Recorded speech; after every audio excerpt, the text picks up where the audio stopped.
I recall, almost word for word, the telephone call which had informed me that Lainey had disappeared.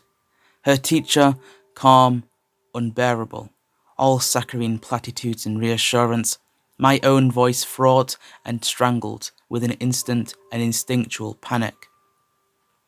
At that time, I had only just emerged, inwardly bruised and outwardly haggard, from a 2-year custody battle with my ex-husband, who had dogged me through the courts not out of any particular interest to Lainey, whom he had always handled with a stranger's cold unfeeling, but to harangue me to the point I felt half mad, my penance for refusing to yield to the man's more violent torments.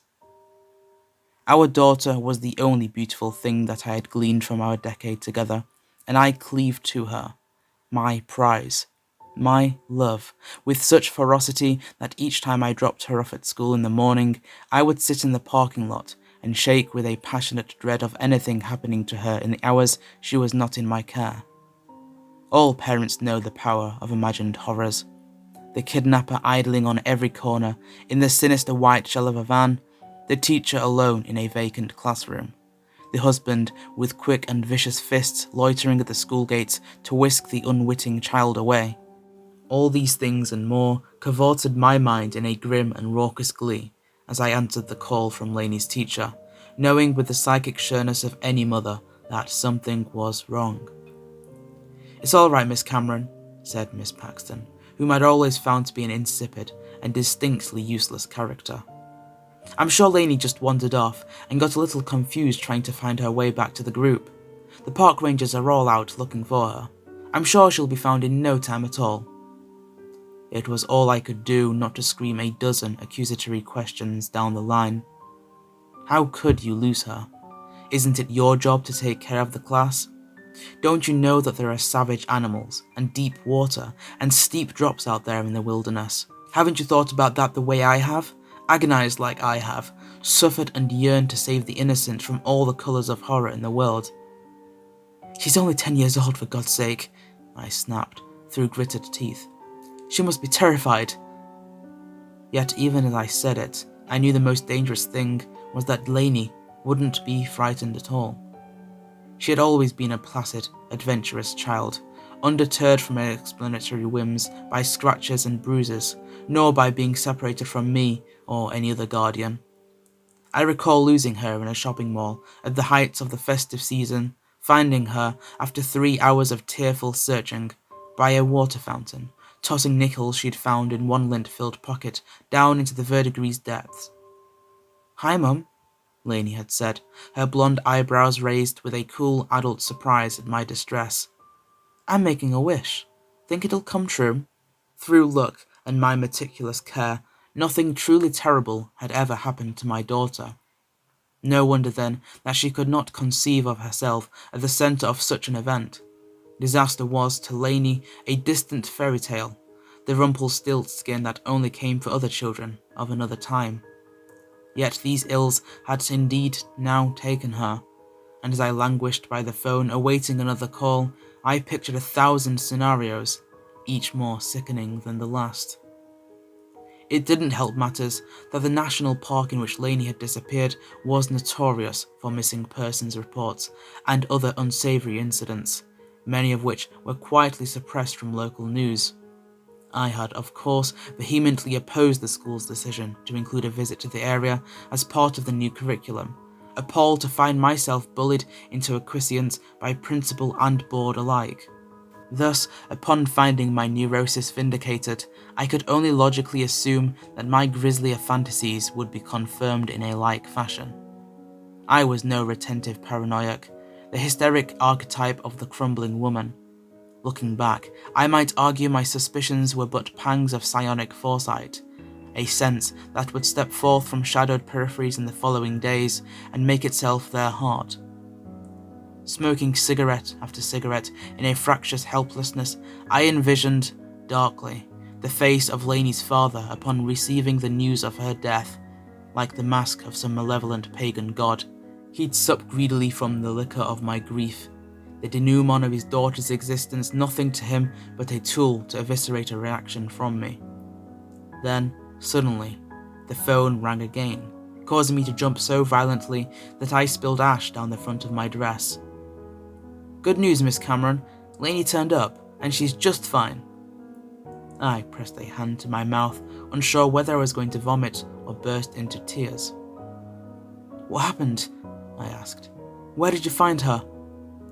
There was an odd little laugh on the other end of the line. "Well, it's sort of strange," said Miss Paxton. "One of the rangers found her at the bottom of a 7-foot hole in a meadow. It looked to be a burrow of some kind. Lord knows what made it. Lainey must have fallen in by accident. We've looked her over, and luckily she doesn't have even a scratch on her. If you'd like to pick her up, she's fine to go home now. As I said, she's not injured, just a little shaken up, that's all." I got into my car and drove the hour-long journey to the park, so soaked in the adrenaline of relief that I was like a dreamer, watching my white hands curl in spidering husks upon the wheel. When I pulled up to the park ranger station, an officer was loitering out front beside Miss Paxton, who was holding the hand of a small blonde child with a firmness that suggested it might run away from her the moment she let go. The little figure stood with its back to me, short-haired and androgynous as an elf, staring off into the forest as though watching something move in the trees. The other kids milled about nearby, their eyes flat and aloof. I noticed they gave the light-haired child a wide berth, which, had it been Lainey, would have been strikingly unusual, being that she made friends easily, and was close to a group of 5 other girls in her class. Not one of them looked at or spoke to her, loitering at the vertices of the clearing, whispering amongst themselves. As I got out of the car, I saw the blonde child twist at Miss Paxton's arm, attempting to dislodge itself and wander off into the woods. Although the hair was right, and it was wearing a similar outfit to that which I'd set out for Lainey that morning, nothing in its body language was reminiscent of my daughter, whose loose-shouldered, tomboyish posture I would have recognized at once. Was there some mistake? Had this idiot of a teacher somehow confused Lainey with some other unknown child? Miss Paxton turned towards me with a welcoming smile, which wavered as she caught my expression. The thin little child stranger swiveled awkwardly on her arm, still wanting to go in the other direction. "Lainey," said the teacher brightly. "Look, your mum's here." She spoke as she might to an infant, and from this I gleaned there was something amiss she hadn't deigned to tell me over the phone. Pressing a hand to the small of the child's back, she ushered it forwards, and at last its face turned towards me, no more familiar than its posture had been. I suppose the girl looked enough like Lainey that anyone might mistake them at a passing glance, but that was all. This child's eyes were spaced further apart, the mouth small and cruel, the nose thinner, and missing the aquiline shape she had inherited from me. It was as though Lainey's own face had been drawn from memory, and a poor one at that. Cousins they could easily be, but the same child they were not, and I was amazed that the teacher that saw her 5 days a week could possibly think them identical.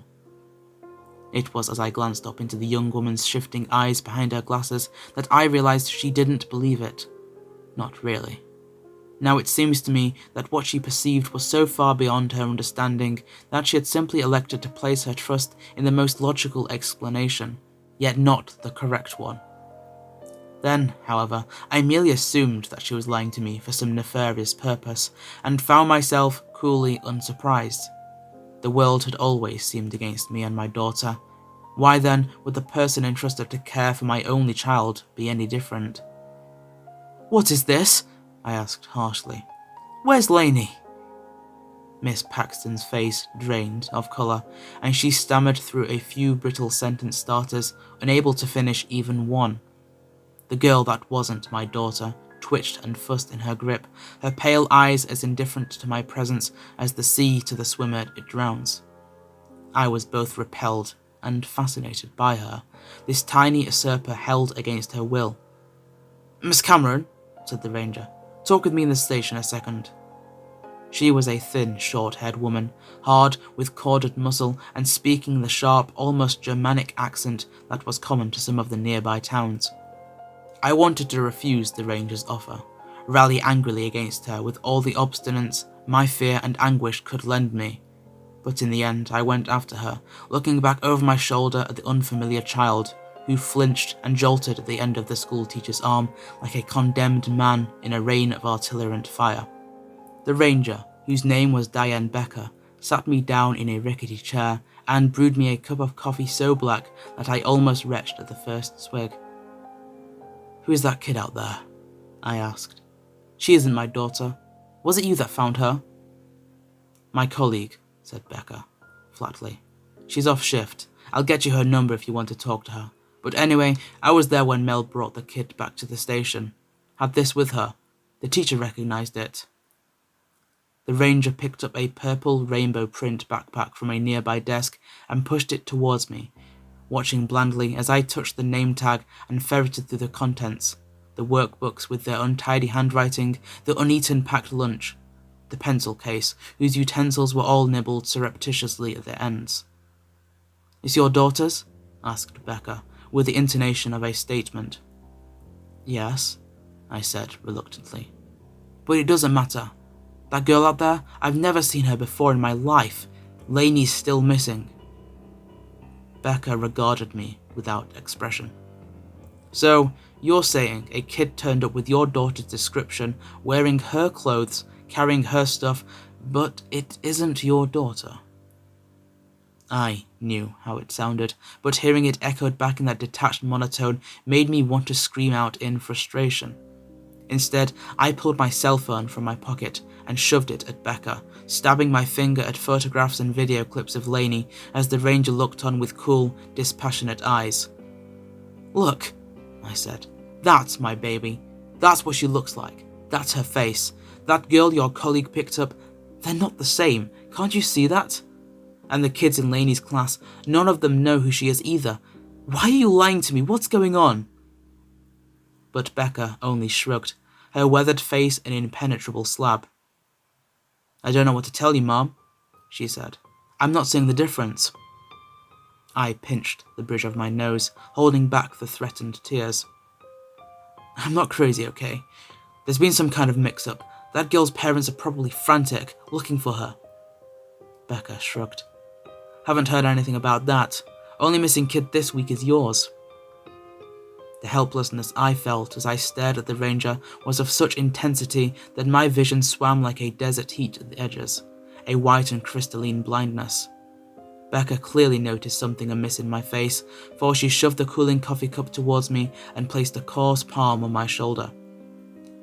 "If you think something's wrong, maybe you ought to take the kid to a doctor," she said gently. "Get her looked over, you know?" Likely Becca thought me unstable, in shock, caught up in the sort of excitement that would die down in a day or two. There was nothing I could say to prove or defend myself. I saw that clearly. I stood up from the table, seizing Lainey's backpack in a wretched burst of anger.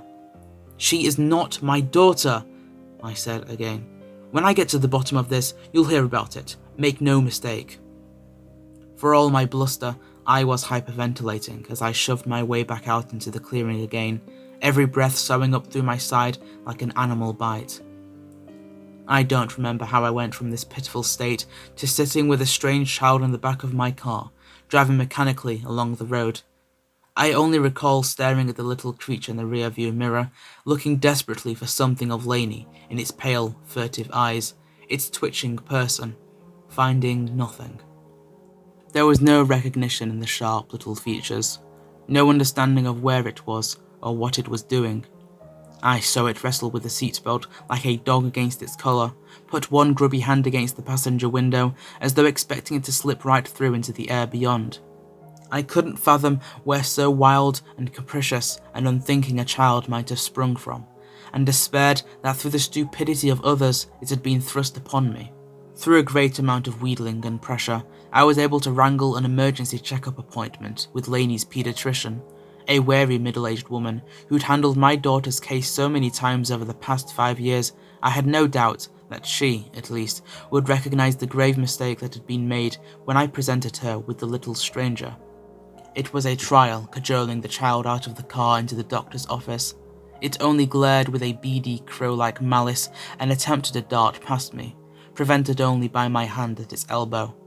The arm was all sinew and bone beneath its jacket, soft as twigs under wet leaves. I gave a short cry of disgust and forced myself to cling on, lest the child flee across the parking lot and into the busy road. While not Lainey, it was a little girl, and my maternal instinct to protect life still remained. I kept the stranger close to my side as I pushed it through the office door, wrinkling my nose at the scent of dirt and wet grass that lingered on the child's hair and clothes. I'm not sure what I anticipated upon presenting it to Dr. Maddox. Arched eyebrows, perhaps, asking where Lainey was, if I was caring for a young relative for the day. Yet there was no such surprise, only the usual greeting and tepid professionalism with which she carried out every appointment. As per my request, she enacted a full-body examination, including of the teeth. I had some notion, from true crime media, that the identity of the stranger might be unearthed that way. The child was obstinate throughout, not with aggression so much as an aversion to touch, writhing about with a lithe, ferreted determination. I dithered, unsure whether to feel embarrassed or disconcerted. The doctor seemed unsurprised by the display, however, going about her work with prosaic method.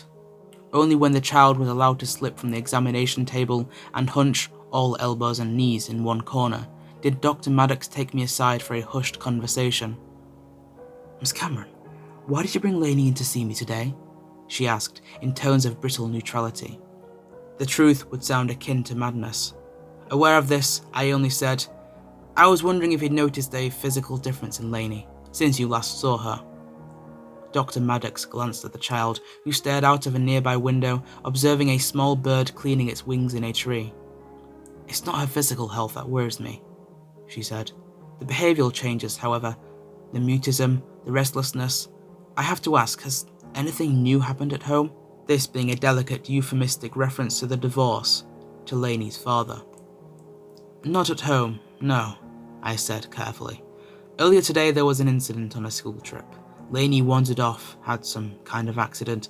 She's been like this since then, not talking, doesn't respond to anything I or anyone else says. She's totally changed. It doesn't make sense." Dr. Maddox made a sound of gentle understanding, and in it I lost all hope of support, of being heard. "Sometimes it's the little things that trigger a reaction that's built up from early incidents," she said. "A delayed reaction. It may seem sudden, but all things considered, it makes sense. I can recommend a psychologist to look into this better than I can." I imagined the child, crouching, silent and unpleasant as a hobgoblin, while I was pressured into lying to another clueless professional. "No," I said. "No thank you, not today." Ignoring the concern in Dr. Maddox's eyes, I turned to the stranger we were pretending was Lainey. Inexplicably, it struck me that perhaps it was not even a child at all. An unsettling thought, bidden from the oddness and mystery of the circumstances, yet one that lingered all the same. "Come on," I said to it in a hoarse voice. The child's head twitched, but it only continued its watch of the window, its thin mouth slightly ajar. Then, as I reached towards it, its head turned, and I thought for one hideous moment that it was going to bite my arm with its perfect little teeth. I froze, not knowing what to do, too frightened and too appalled by the thought to strike it, too stunned to move away. At last, the child stood, and when I stepped towards the door, it followed, allowing me, with a short twitch, to take its clammy hand, little though I wanted to. It was in the parking lot that I had my first truly unkind thought towards the stranger. Not of harming it, merely of leaving the child there, where it would be found, and driving away. But I knew it was impossible. I'd be arrested for child abandonment and endangerment, institutionalized perhaps. There would be no end to my accountability, for I could not defend myself when the only other being that might have spoken in my favour had uttered not one word, nor seemed remotely capable of doing so. So it was that I took the little stranger home, feeling more resentful of her presence, of her replacing Lainey, with every passing minute. I ended up cooking something for dinner with a stiff, mindless process of an automaton, caring little whether or not the child would like what I set on its plate.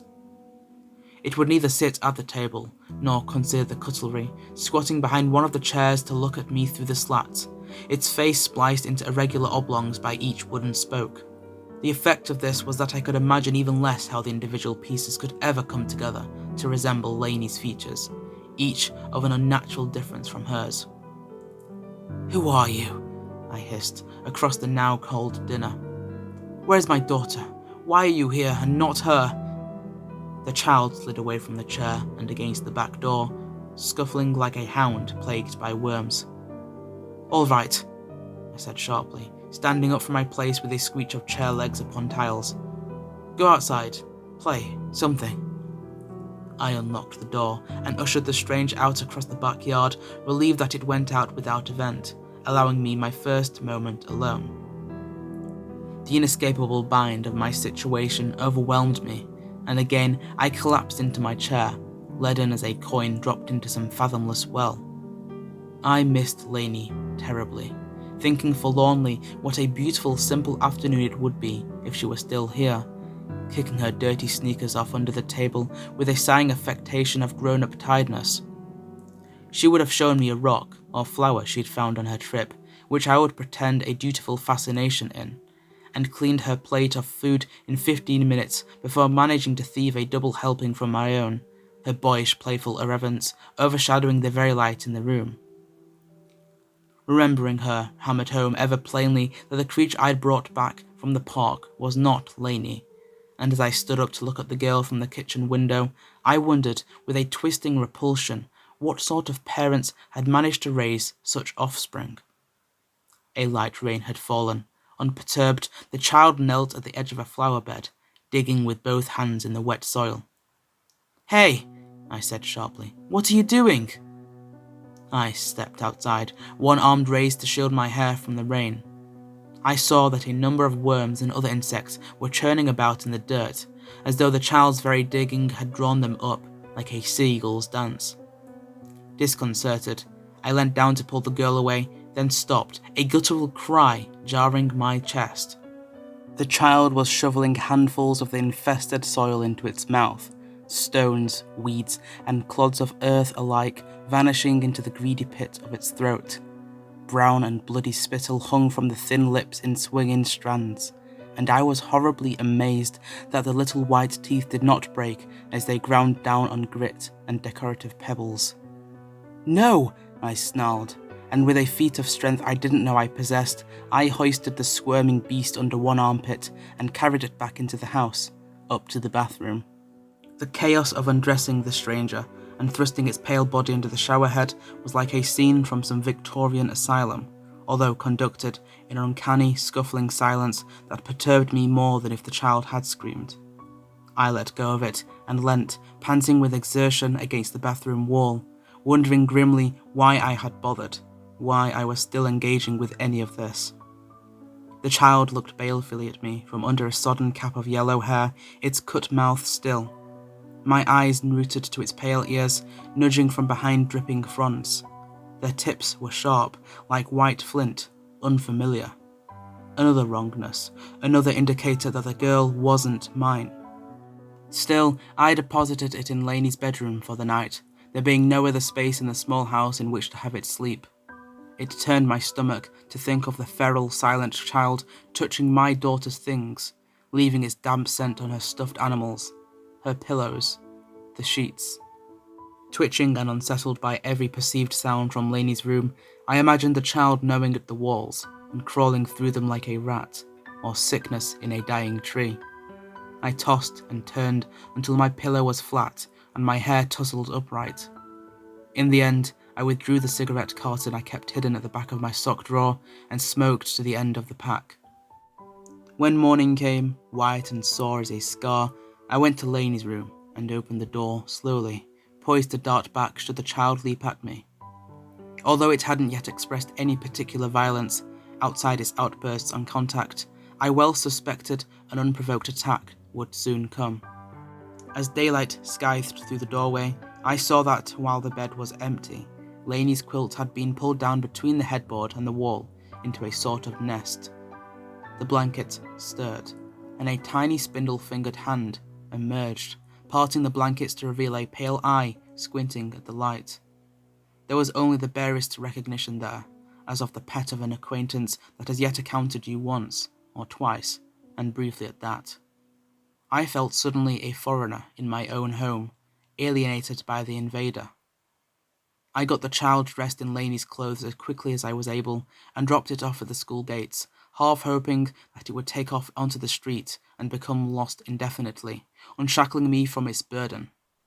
Clinging to that dream, I drove off, glancing back over my shoulder to see the little ugly stick figure with its naked eyes standing apart from the other students, insidious and strange. For the first time, I was glad of my doldrums office job, numbing my sadness and the lingering dread of the cuckoo child I'd been saddled with through work. I would gladly have chained myself to the laptop for reprieve, so rapidly had all sense and perspective left me in my turmoil. How comforting the beetle drone of the machine was to me, then the aseptic screen and its endless figures, and their utter absence of meaning. A telephone call came to me, striking me from this drab comfort like a sudden fall in a dream. Who was it to be? Miss Paxton? My ex-husband poised to gloat? "Miss Cameron?" a voice asked, youthful, wavering, as I hesitantly picked up the receiver. "It's Miss," I said blandly. "Who is this?" "Excuse me, my name is Melanie Hale. I'm a volunteer at the National Park. Diane passed on your contact details. I was the one that brought your daughter in yesterday. Are you free to talk? Diane thought you might want to clear up some details with me." "Diane," I repeated, suddenly alert. "Becca, yeah, I remember her. She was pretty dismissive of my concerns, to be honest." I heard the younger woman swallow uncomfortably. "I'm sorry about that. She just has a different way of dealing with the public. I think she appreciated your situation, but, well, it's tricky." Unimpressed by her rambling, I said, "In what way, Miss Hale?" "Melanie, I'm certain you've given me the wrong child, and I don't have a scrap of proof. If there's anything you can tell me that would help me, I'd be grateful." There was another awkward pause before the volunteer answered. "It's difficult to explain without an intimate knowledge of the park. I've been here 3 years, and still it surprises me. I found your daughter in a meadow by our biggest lake. You'd probably heard she'd fallen down an animal burrow of some kind. How tired I was of the same story, which I little believed." "Well," said Melanie, "the thing is, we don't have any animals in the park capable of digging a burrow that large, and it certainly wasn't man-made. That rang some alarm bells with me, and probably with Diane too, but she would never bring this up with an outsider, unfortunately." A coldness ran across my shoulder blades like a shadow. I didn't like the halting nervousness in Melanie's voice, the sense that what I'd so long feared, without words, was forming before me. "Is this about disappearances in the park?" I asked. "I heard it was drugs or trafficking." "That's the theory the police have been coming to us with," said Melanie, frankly. "And trust me, there's zero evidence of that. But I and plenty of other people have seen things here that might be explained in less straightforward ways." I glanced around the office, relieved that none of the other workers were paying attention. "Such as?" I prompted. Melanie cleared her throat, a smoker's cough. "This is going to sound really strange, but here it is. There are supernatural happenings here, is the only way I can put it. Everyone has their own idea of what's going on. Out in Walpurgis town, the residents are mostly old European settler families, and they brought a lot of their old myths over with them, or contextualized what they saw with those stories, I guess. My nana used to tell me about fae folk that lived in caves and burrows, how they were just straight up mean and hateful to people that came across them. Sometimes they'd steal their possessions, other times the people themselves, and they'd leave their own behind in their places. Changelings, I think they're called. They're usually sick in all the stories. Obviously, I used to think it was all horse shit, but working here, seeing the missing folk that turn up, strange. I don't know. There's something here, but I wouldn't call them fairies. Whatever it is feels older than that." The phone felt slippery in my hand, as though it were a bloodied bone I held in place of metal and plastic.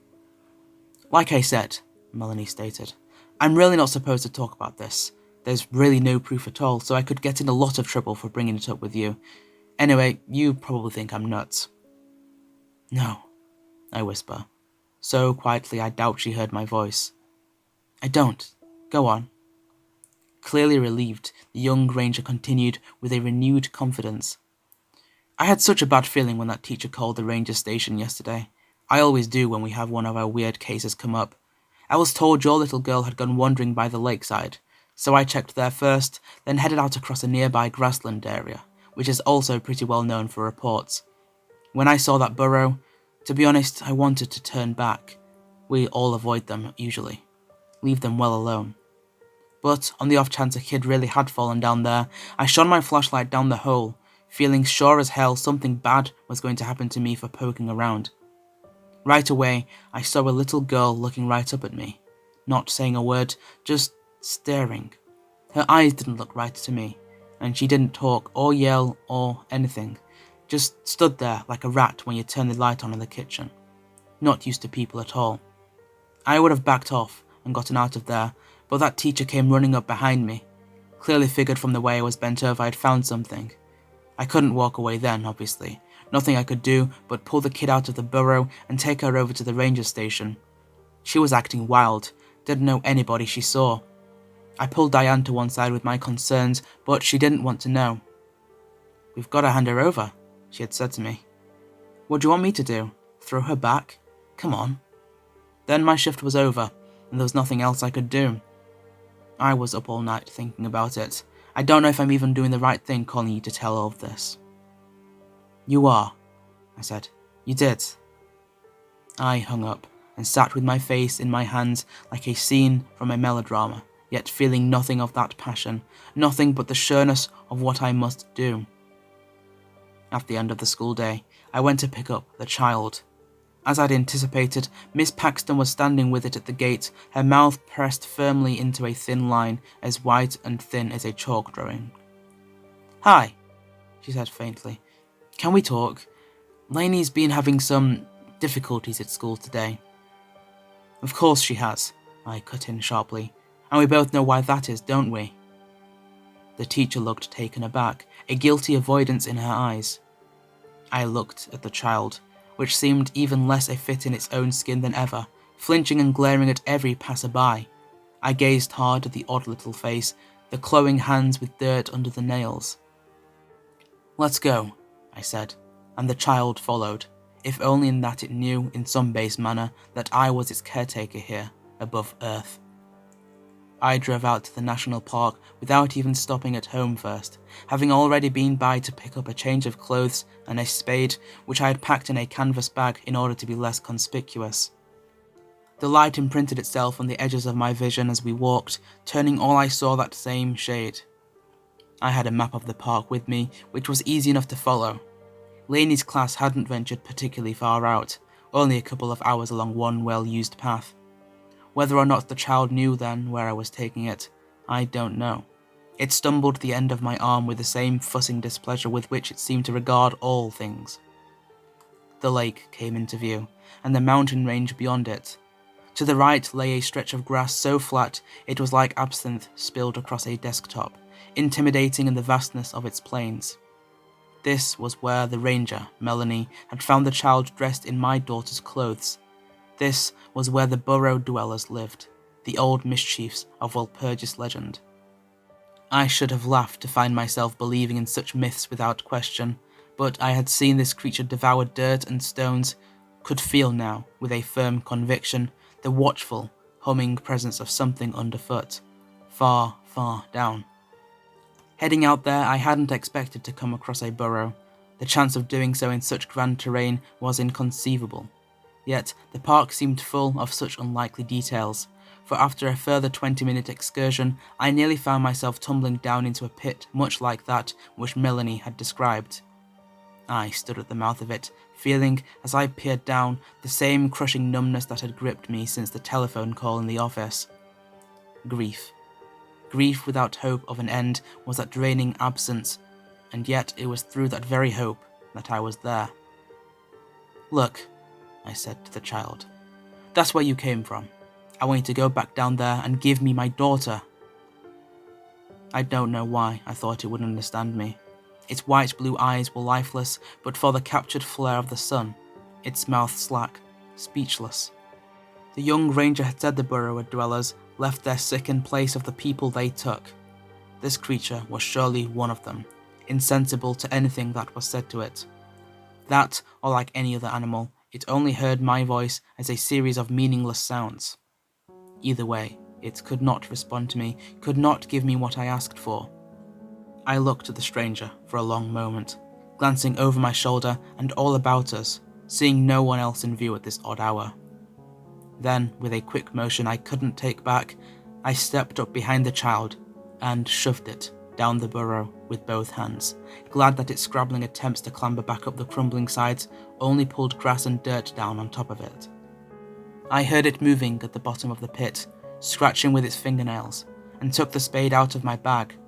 If the child made any headway up the sloping side of the burrow, I would push it back down, I decided, repeating the act as often as I had to until the ones that had sent it above ground returned my Lainey to me.